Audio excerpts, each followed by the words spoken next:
गिबियावनो आं मिडिया नोंथांमोननिसिम गोसो गोरबोनिफ्राय साबायखर जासिग्रोनाय जाबाय।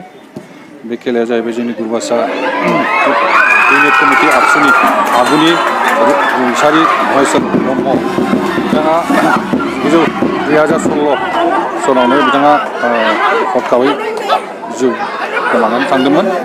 बिनि थाखाय बिनि मुङावनो जोङो महेश्वर ब्रह्म रुंसारि महेश्वर ब्रह्म बिथाङा गुरुबासा ओनसोलनिनो सासे इउनिट कमिटि आबसुनि आफादगिरिमोन। बिथाङा खोब गरिब न'खरनिफ्राय फैनानै खस्थ' मस्थ' बिथाङा जोंनि बे ओनसोलाव गुरुबासा इउनिट कमिटिखौ सालायदोंमोन आरो बिथाङा खोब मोजां सासे सोद्रोमामोन, दैदेनगिरिमोन।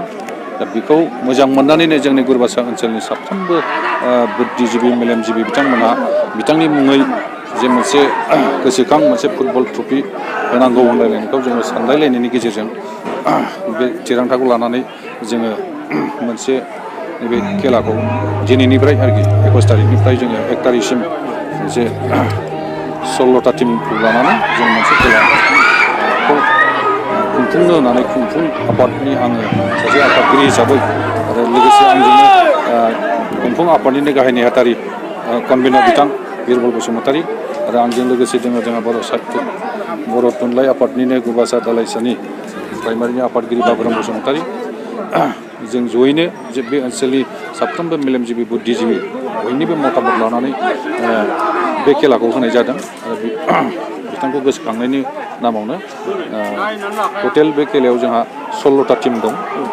बियो 9 दिन खेला जागोन। दिनैखौ लानानै 9 दिन खेला जोङो 1 तारिखआव फाइनालखौ लाहैगोन। दिनै गाहाय आलासि हिसाबै जोङो दुलाराय बर' फरायसा आफादनि मानगोनां लोगो आफादगिरि खोरोमदाव औवारि बिथांखौ गाहाय आलासि हिसाबै हांख्रायनानै लाबोदों। बिथाङा दिनै बे हाबाफारिखौ मावफुंबाय आरो लोगोसे फुङावबो जोङो फुंनि बेलायाव फुंनि 8टायाव जोंहा मोनसे बे प्लेग्राउन्डखौ अपेनिं खालामदों जोंनिनो बिटिआरनि MCLA माधब सेट्रि आरो CMनि पलिटिकेल सेक्रेटारि बिथाङा फुङाव बे प्लेखौ अपेनिं खालामनानै गेलेग्रा फोथारखौ अपेनिं खालामखानानै थांखांबाय हाबाफारिया। दा जोङो लास्टनि दा फाइनाल अपेनिं सेरेमनि